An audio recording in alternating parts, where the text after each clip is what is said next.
Hoy tendremos ya la última de las partes, la tercera, dedicadas al viaje del Papa Francisco a Canadá. Vamos a ver una vez más el final de su recorrido, cuando ya regresa, y lo importante de lo que llegó a decir, especialmente en la entrevista en el avión con los periodistas. Vamos a empezar.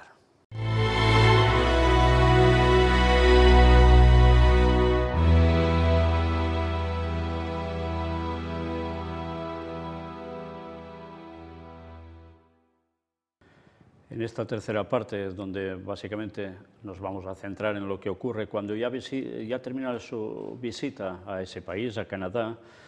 Cuando regresa en el avión, tiene una entrevista que desde luego es para estar mirándola muy bien. Pero bueno, en portada que tenemos lo que hace siempre, cuando va y cuando regresa a cualquier país de cualquiera de sus viajes, y es ir a Santa María la Mayor, esta vez, una vez más, en silla de ruedas. Pero algo ha cambiado, porque ayer mismo ya estaba hablando él en público, andando, y iba con un bastoncito. Ya no iba en silla de ruedas, se ha recuperado algo ya. Bueno, sigamos, y empezamos directamente con esto, el regreso a Roma. ¿Y qué hace? Pues cuando va sobrevolando los países hasta llegar a Italia, va enviando telegramas, como hizo a la ida, hace a la vuelta. Y es curioso porque, sí, claro, lo de siempre. Primero da las gracias por cómo lo han atendido en Canadá, le envía un mensajito a Dinamarca, otro a Irlanda, otro a Reino Unido, pero hay el de Francia que empiezas a mirártelo un poco distinto.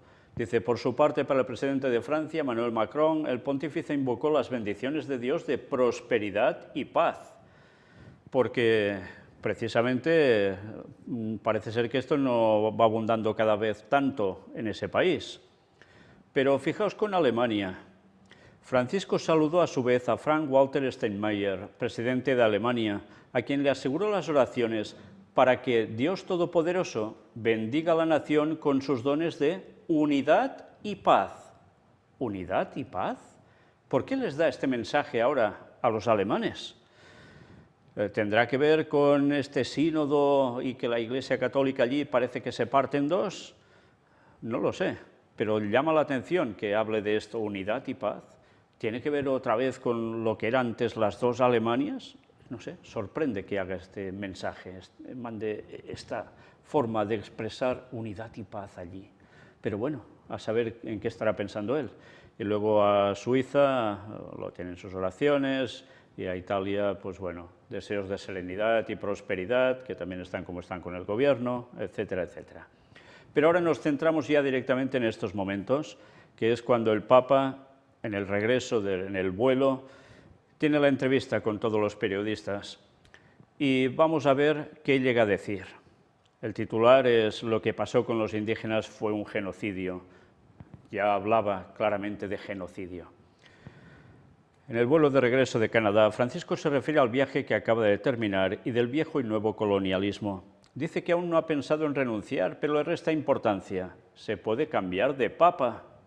Habla del camino sinodal en Alemania, del desarrollo de la doctrina y de la importancia de las mujeres en la transmisión de la fe. Esto sería básicamente un resumen, que ya con esto da para mucho, pero vamos a ver la entrevista entera para ver cómo responde a ciertas preguntas.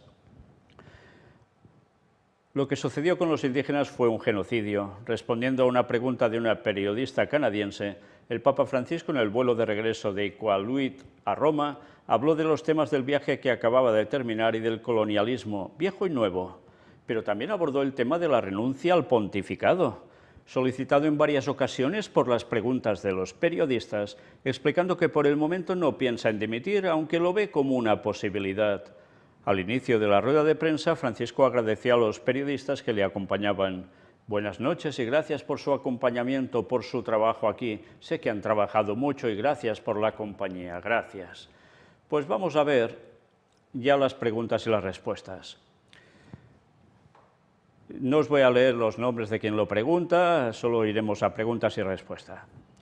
Como descendiente de un superviviente de una escuela residencial, sé que los supervivientes y sus familias quieren ver acciones concretas que sigan a sus disculpas, incluido el rechazo de la doctrina del descubrimiento. Teniendo en cuenta que esto sigue estando consagrado en la Constitución y en los sistemas jurídicos de Canadá y Estados Unidos, donde los pueblos indígenas siguen siendo despojados de sus tierras y privados de poder, ¿no ha sido una oportunidad perdida hacer una declaración en este sentido durante su viaje a Canadá? Bueno, es una periodista indígena de Canadá, ¿eh? Lo último, no entiendo el problema. ¿Puede explicar qué cosa entiende por doctrina del descubrimiento?, le dice el Papa. Le responde otra vez la periodista, está en el hecho de que las poblaciones indígenas siguen privadas de tierras y de poder en virtud de esas bulas papales y de este concepto de la doctrina del descubrimiento. Cuando hablo con personas indígenas me dicen que cuando la gente vino a colonizar América existía esta doctrina del descubrimiento que, de alguna manera, daba fuerza a la idea de que los pueblos indígenas de los nuevos países eran inferiores a los católicos. Así es como Canadá y Estados Unidos se convirtieron en países. Esto lo ha dicho la periodista. Y ahora el Papa responde, gracias por la pregunta. Creo que este es un problema de todo colonialismo, de todo. Incluso hoy, las colonizaciones ideológicas actuales tienen el mismo esquema. Quien no entra en su camino es inferior, pero quiero ir más allá en esto. Se les consideraba no solo inferiores. Algún teólogo un poco loco se preguntaba si tenían alma. Cuando Juan Pablo II fue a África, al puerto donde se embarcaban los esclavos, la isla de Gorée, el puerto de no retorno, hizo una señal para que llegáramos a comprender el drama criminal. Esas personas fueron arrojadas al barco en condiciones desastrosas y luego fueron esclavas en América. Es cierto que hubo voces que se pronunciaron, como Bartolomé de las Casas, por ejemplo, Pedro Claver, pero fueron la minoría. La conciencia de la igualdad humana llegó lentamente. Y digo conciencia porque en el inconsciente todavía hay algo. Siempre tenemos, permítanme decirlo, como una actitud colonialista de reducir su cultura a la nuestra. Es algo que nos viene del modo de vida desarrollado, el nuestro, que a veces perdemos valores que ellos tienen. Por ejemplo, los pueblos indígenas tienen un gran valor que es el de la armonía con la creación. Y al menos algunos que conozco lo expresan con la palabra vivir bien. Eso no significa, como entendemos los occidentales, pasarla bien o vivir la dolce vita. No. Vivir bien es custodiar la armonía y ese es para mí el gran valor de los pueblos originarios. Armonía. Estamos acostumbrados a reducir todo a la cabeza. En cambio, la personalidad de los pueblos originarios, hablo en general, sabe expresarse en 3 lenguajes, el de la cabeza, el del corazón y el de las manos. Pero todos juntos y saben tener este lenguaje con la creación. Entonces este progresismo acelerado del desarrollo, algo exagerado, algo neurótico que tenemos, ¿no?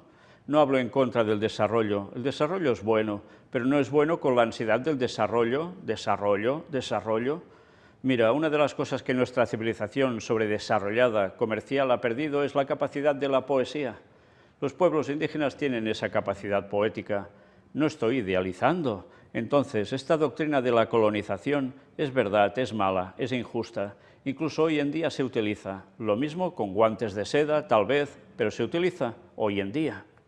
Por ejemplo, algunos obispos de algunos países me han dicho, pero nuestro país, cuando pide un crédito a una organización internacional, le ponen condiciones, incluso legislativas, colonialistas.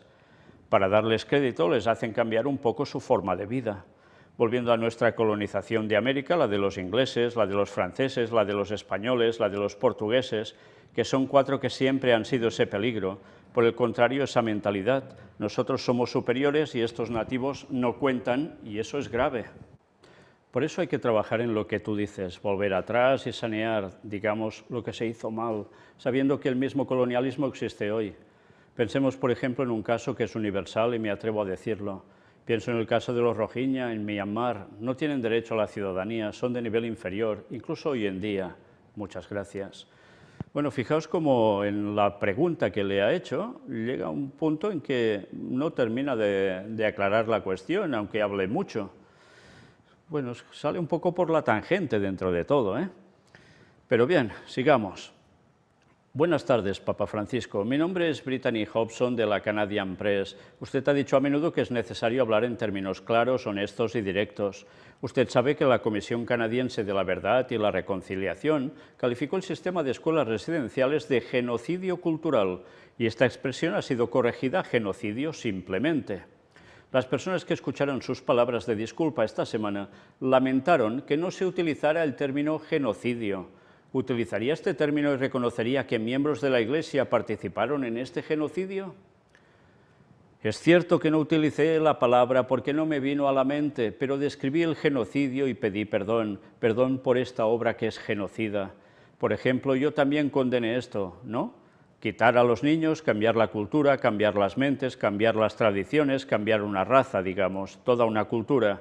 Sí, es una palabra técnica, genocidio, pero no la utilicé porque no me vino a la mente, pero describí que era cierto, sí, era un genocidio, sí, sí. Tranquilos, tú puedes informar que yo he dicho que fue un genocidio, gracias. Aquí es tajante, lo deja claro. Papa Francisco, buenas tardes. Suponemos que este viaje a Canadá ha sido también una prueba, un ensayo para su salud, por lo que ha descrito esta mañana como limitaciones físicas. Así que queríamos saber, después de esta semana, ¿qué puede decirnos sobre sus futuros viajes? Si quieres seguir viajando así, ¿habrá algún viaje que no puedas hacer por estas limitaciones? ¿O después de una semana cree la operación de rodilla podría solucionar más la situación y viajar de forma como antes? Gracias, no sé. No creo que pueda ir al mismo ritmo que antes. Creo que a mi edad y con esta limitación tengo que ahorrar un poco para poder servir a la Iglesia o, por el contrario, pensar en la posibilidad de dar un paso al costado. Esto con toda honestidad no es una catástrofe, se puede cambiar papa, no hay problema, pero creo que tengo que limitarme un poco con estos esfuerzos. La operación de rodilla no va en mi caso. Los técnicos dicen que sí, pero está todo el problema de la anestesia. Me sometí a más de 6 horas de anestesia hace 10 meses y todavía quedan rastros. No se juega con la anestesia y por eso crees que no es del todo conveniente, pero intentaré seguir viajando y estar cerca de la gente, porque creo que es una forma de servir, de estar cerca, pero más que eso no puedo decir. Esperemos. En México no hay ninguna previsión todavía, ¿eh? Bien, ya veis que se está planteando que ya no puede ir al ritmo de antes, no se quiere volver a intervenir por problemas con la anestesia, o sea que no se fía de salir vivo, y después encima pues ya dice esto, que no hay problema, si se tiene que cambiar de papa, pues se cambia. Bueno, veremos qué sigue pasando. Él de momento dice de seguir. No, ¿y Kazajistán? ¿Y si va a Kazajistán? ¿No debería ir también a Ucrania tal vez si va a Kazajistán? Dije que me gustaría ir a Ucrania. Vamos a ver ahora lo que me encuentro cuando llegue a casa. Kazajistán, por el momento, me gustaría ir. Es un viaje tranquilo, sin tanto movimiento. Es un congreso de religiones allí. Sí, porque lo que se va a hacer allí es ecumenismo, tenerlo presente, ya lo seguiremos si Dios quiere. Pero por el momento todo se mantiene. Además, tengo que ir a Sudán del Sur antes que al Congo, porque es un viaje con el arzobispo de Canterbury y el obispo de la Iglesia de Escocia. Los tres juntos, como hicimos en el retiro de hace 2 años. Ya veis de qué va todo esto, ¿eh? Luego el Congo, pero será el año que viene, porque es la temporada de lluvias. Veamos, tengo toda la buena voluntad, pero veamos qué dice la pierna. Pues deberemos estar atentos a este viajecito a Kazajistán, porque va de tema de cuestión de religiones, de un congreso, sí, pero también allí, teóricamente, se encontrará con el patriarca ortodoxo ruso Kirill. Algo se está cociendo. Veremos cómo va a terminar todo esto. Pero sigamos con la entrevista. Esta mañana se ha reunido en el arzobispado con miembros locales de la Compañía de Jesús, su familia, o sea, los jesuitas, como siempre hace durante sus viajes. Hace 9 años, al volver de Brasil, le pregunté si todavía se sentía jesuita. Su respuesta fue positiva.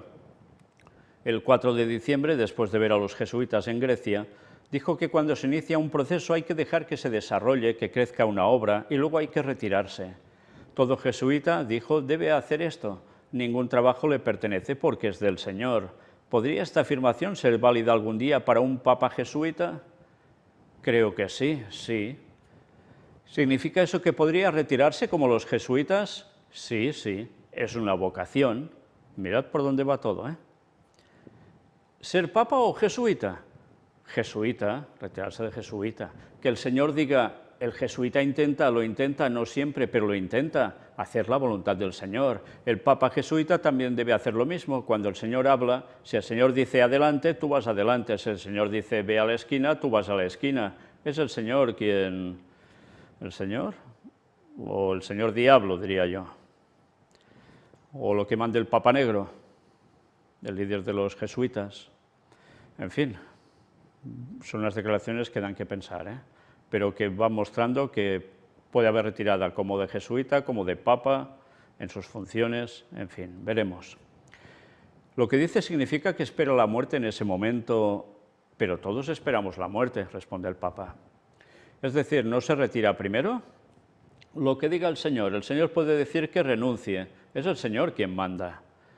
Una cosa sobre San Ignacio, esto es importante. San Ignacio, cuando uno estaba cansado, enfermo, le dispensaba de la oración, pero nunca le dispensaba del examen de conciencia. Qué curioso, ¿no? Examinar la conciencia sí, pero de la oración, ¿eso no? ¿Cómo puede ser esto? ¿Qué tontería tan solemne la de San Ignacio de Loyola, cuando lo más esencial sigue siendo la oración, cuando evidentemente va acompañado de ese examen de conciencia. No se puede separar una cosa de la otra. Vaya, con las cosas espirituales de Loyola. Pero sigue diciendo el Papa, 2 veces al día, mira lo que ha pasado hoy en mi corazón, no pecados o no pecados, sino qué espíritu me ha movido hoy. Nuestra vocación es buscar lo que ha ocurrido hoy. Si yo, esto es una hipótesis, veo que el Señor me dice algo, que me ha pasado algo, que tengo una inspiración, tengo que discernir para ver qué me pide el Señor. También puede ser que el Señor quiera arrinconarme, Él es el que manda. Esta es la forma de vida religiosa de un jesuita, estar en discernimiento espiritual para tomar decisiones, elegir un camino de trabajo, de compromiso también. El discernimiento es la clave en la vocación del jesuita. Esto es importante. San Ignacio fue muy fino en esto porque fue su propia experiencia de discernimiento espiritual la que le llevó a la conversión. Y los ejercicios espirituales son realmente una escuela de discernimiento.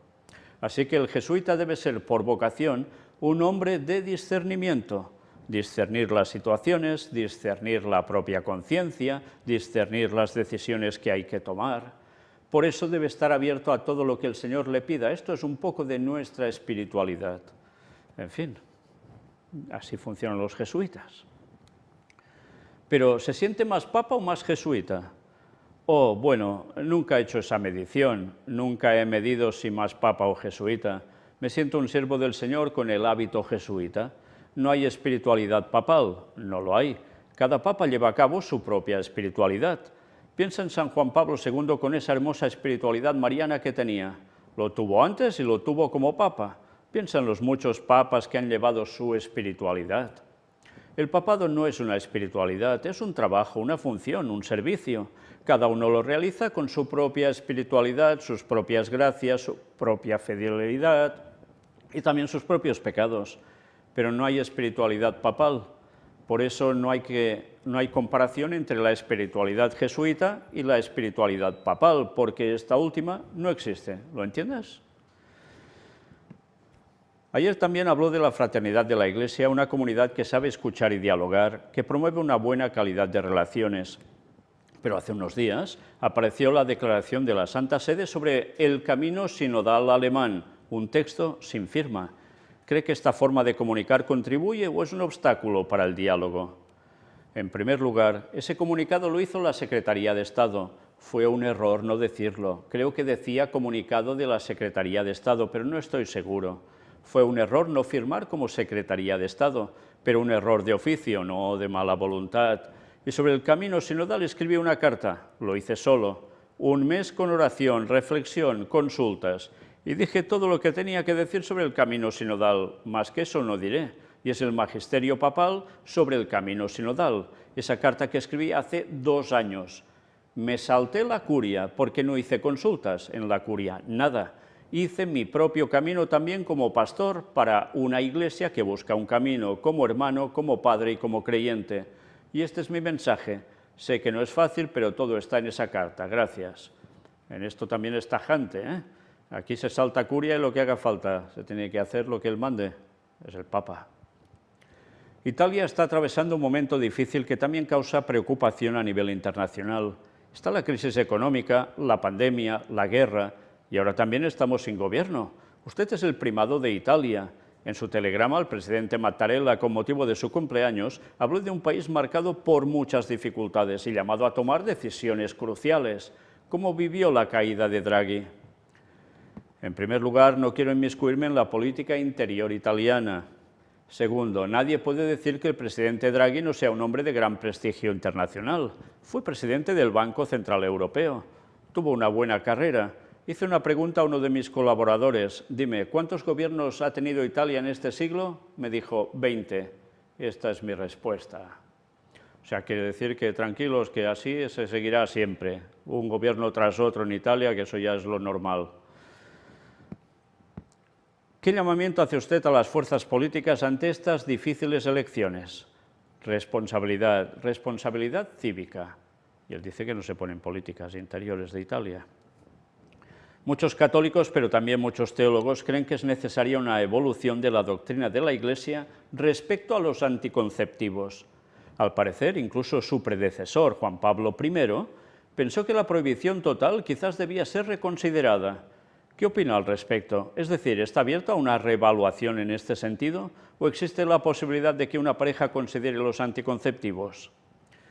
Se trata de algo muy puntual, pero sabed que el dogma, la moral, está siempre en vías de desarrollo, pero en un desarrollo en el mismo sentido. Para utilizar algo que está claro, creo que lo he dicho aquí antes, para el desarrollo teológico de una cuestión moral o dogmática, hay una regla que es muy clara y esclarecedora. Esto es lo que hizo Vicente de Lérins en el siglo X más o menos. Dice que la verdadera doctrina para avanzar, para desarrollarse, no debe ser tranquila, se desarrolla ut annis consolidetur, dilatetur tempore, sublimetur aetate. Es decir, se consolida con el tiempo, se expande y se consolida y se hace más firme, pero siempre progresando. Por eso el deber de los teólogos es la investigación, la reflexión teológica. No se puede hacer teología con un no por delante. Luego será el magisterio el que diga que no, que fuisteis más allá, que volváis, pero el desarrollo teológico debe ser abierto. Los teólogos ahí están para eso. Y el magisterio debe ayudar a comprender los límites. Sobre el tema de la anticoncepción, sé que ha salido una publicación sobre este y otros temas matrimoniales. O sea, fijaos, Juan Pablo I habló de hacer un cambio en esto. Curiosamente duró poco, 33 días.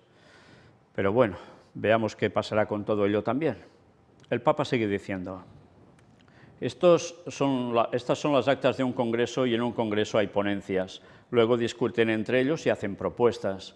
Hay que ser claros. Los que han hecho este congreso han cumplido con su deber porque han tratado de avanzar en la doctrina, pero en sentido eclesial, no fuera, como dije, con aquella regla de San Vicente de Lérins. Entonces el magisterio dirá si es bueno o no es bueno, pero muchas cosas se llaman. Pensemos, por ejemplo, en las armas atómicas. Hoy he declarado oficialmente que el uso y la posesión de armas atómicas es inmoral. Piensa en la pena de muerte. Hoy puedo decir que ahí estamos cerca de la inmoralidad, porque la conciencia moral se ha desarrollado bien. Ya me lo diréis cuando llegue la ley dominical al cabo de un tiempo, ¿vale? Recordadlo. Para ser claros, cuando se desarrolla el dogma o la moral, está bien, pero en esa dirección, con las 3 reglas de Vicente de Lérins. Creo que esto es muy claro. Una iglesia que no desarrolla su pensamiento en sentido eclesial es una iglesia que va hacia atrás. Y este es el problema de hoy, de tantos que se llaman tradicionales. No son tradicionales, son indietristas. Van hacia atrás, sin raíces. Siempre se ha hecho así. En el siglo pasado se hizo así. Y el indietrismo es un pecado porque no va con la iglesia. En cambio, la tradición, la dijo alguien, creo que lo dije en una de las intervenciones, la tradición es la fe viva de los muertos. En cambio, estos indietristas, que se llaman tradicionalistas, es la fe muerta de los vivos. La tradición es precisamente la raíz, la inspiración para avanzar en la Iglesia y siempre esta es vertical. Y el indietrismo va hacia atrás, siempre está cerrado. Es importante entender bien el papel de la tradición que siempre está abierta como las raíces del árbol y el árbol crece. Un músico tenía una frase muy bonita. Gustav Mahler dijo que la tradición en este sentido es la garantía del futuro, no es una pieza de museo. Si concibes la tradición cerrada, esa no es la tradición cristiana. Siempre es el jugo de las raíces el que te lleva hacia adelante, hacia adelante, hacia adelante. Por eso, por lo que dices, pensar y llevar la fe y la moral hacia adelante, pero mientras vaya en la dirección de las raíces del jugo, está bien, con estas 3 reglas de Vincent de Lerins que he mencionado. En fin, ya veis que precisamente a los que no van en consonancia con sus progresos les llama tradicionalistas y que van para atrás directamente, ¿eh?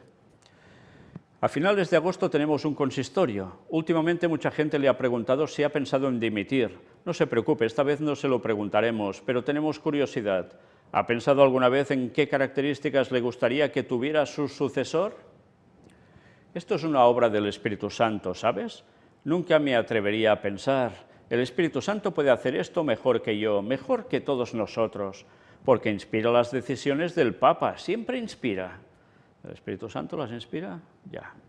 Porque está vivo en la Iglesia, no se puede concebir la Iglesia sin el Espíritu Santo, es el que hace las diferencias, también hace el ruido, pensemos en la mañana de Pentecostés, y luego hace la armonía.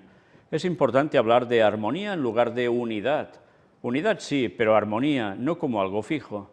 El Espíritu Santo te da una armonía progresiva que continúa. Me gusta lo que dice San Basilio sobre el Espíritu Santo, ipse harmonia est, Él es la armonía. Él es armonía porque primero hace el ruido con la diferencia de carismas. Así que dejemos este trabajo al Espíritu Santo. Sobre mi dimisión, me gustaría daros las gracias por un bonito artículo que uno de vosotros escribió poniendo todas las señales que podrían llevar a una dimisión y todas las que están apareciendo. Es un buen trabajo de un periodista que luego acaba dando su opinión, pero, mientras tanto, va y ve todas las señales, no solo las declaraciones con ese lenguaje subterráneo que, sin embargo, también da señales. Saber leer las señales o al menos hacer un esfuerzo por interpretarlas, que puede ser eso o lo otro, es un buen trabajo que te agradezco mucho. O sea que, bueno, agradece toda esta cuestión. En fin. Disculpe, Santo Padre, sé que le han hecho muchas preguntas de este tipo, pero quería preguntarle en este momento, con las dificultades de salud y todo eso, ¿se le ha ocurrido la idea de que podría ser el momento de retirarse? ¿Ha tenido algún problema que le haya hecho pensar en ello? ¿Ha habido algún momento difícil que le haya hecho pensar en ello? La puerta está abierta. Es una opción normal, pero hasta hoy no he llamado a esta puerta. No he dicho que voy a esta habitación. No he escuchado pensar en esta posibilidad. Pero eso no significa que pasado mañana no me ponga a pensar, ¿verdad? Pero ahora mismo, sinceramente, no lo sé. Este viaje también ha sido un poco una prueba. Es cierto que no puedes hacer viajes en este estado. Tienes que quizás cambiar un poco tu estilo, disminuir, pagar las deudas de los viajes que te quedan por hacer, reorganizar. Pero el Señor lo dirá. La puerta está abierta, eso es cierto. Y antes de despedirme, me gustaría hablar de algo que es muy importante para mí. El viaje a Canadá estuvo muy relacionado con la figura de Santa Ana. Dije algunas cosas sobre las mujeres, pero especialmente sobre las mujeres mayores, las madres y las abuelas. Y subrayé una cosa que está clara, la fe debe transmitirse en dialecto, y el dialecto, lo dije claramente, materno, el de las abuelas. Fijaos cómo él mismo hace un cambio de guión cuando le están preguntando sobre si debe dejar de ser papa, si se lo plantea, etcétera, etcétera. Y mira por dónde él mismo se hace una autodeclaración aquí, porque no le preguntan para eso, pero para, una vez más, mostrar, como en un principio he hablado del tema de la creación y todo eso, ahora vuelve a hacer referencia, como ya lo hizo en el viaje a Canadá, sobre el tema de los abuelos. ¿Y por qué?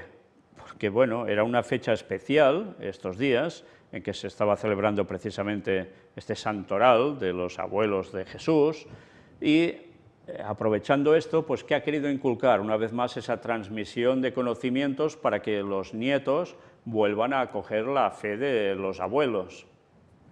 Y por eso sigue diciendo, recibimos la fe en forma de dialecto femenino, y esto es muy importante, el papel de la mujer en la transmisión de la fe y en el desarrollo de la misma. Es la madre o la abuela la que enseña a rezar, es la madre o la abuela la que explica las primeras cosas que el niño no entiende sobre la fe. Y puedo decir que esta transmisión dialectal de la fe es alguien que puede decirme, pero ¿cómo lo explicas teológicamente? Porque diré que la que transmite la fe es la Iglesia y la Iglesia es mujer. La Iglesia es novia, la Iglesia no es masculina, la Iglesia es mujer. Y debemos entrar en este pensamiento de la Iglesia como mujer, la Iglesia como madre, que es más importante que cualquier fantasía ministerial machista o cualquier poder machista. la Iglesia Madre, la maternidad de la Iglesia femenina, la figura de la Madre del Señor. Fijaos cómo siempre va lo mismo, ¿eh? Al final va a parar a María, bueno, a lo que él llama María, que evidentemente ya sabemos que para él es otra historia. Pero mira por dónde, todo lo lleva a que Iglesia igual a María. Una vez más, ¿no pasará algo al fin del tiempo, un poco antes, que veamos cuestiones extraordinarias de quizás apariciones, manifestaciones de a quien él llama la Madre del Señor así? Que en verdad ya sabéis que no será para nada la Virgen María auténtica, que por cierto, que dejó de ser virgen, porque el texto bíblico es clarísimo. Cuando tuvo a Jesús después la conoció José, y conocerla era en sentido sexual. Por tanto, basta ya de decir que virgen por siempre, pero si la Biblia dice todo lo contrario. Pero una vez más, es la forma de equiparar a Semiramis con todo ello. Y la gente no tiene ni idea de esto. Qué triste. Ojalá algún día pueda retomar los temas de los misterios de Babilonia, donde podremos clarificar todo eso. Pero de momento no hay forma. En fin, Dios dirá. En este sentido, es importante destacar la importancia en la transmisión de la fe de este dialecto materno. Lo descubrí leyendo, por ejemplo, el martirio de los macabeos. 2 o 3 veces dice que su madre les dio el alma en el dialecto materno. La fe debe transmitirse en dialecto, y ese dialecto lo hablan las mujeres. Esta es la gran alegría de la Iglesia, porque la Iglesia es mujer, la Iglesia es esposa. Quería decirlo claramente pensando en Santa Ana. Gracias, gracias por su paciencia, gracias por escuchar, descansen y tengan un buen viaje. Aquí él se ha despachado solo, ya lo veis, en un momento, ¿eh? Y todo esto, ¿para qué? Porque ya sabéis que está empezando a apretar con el empoderamiento de la mujer también dentro de la Iglesia. Sí, porque es lo que han inculcado fuera y ahora también lo va introduciendo dentro. Finalmente, el Papa volvió a tomar el micrófono para saludar a Paolo Rodari, vaticanista de República, en su último vuelo papal. Bueno, y así termina esta larga entrevista, que ya veis que sobre todo estuvo centrada en si el Papa va a dejar de ser Papa o no.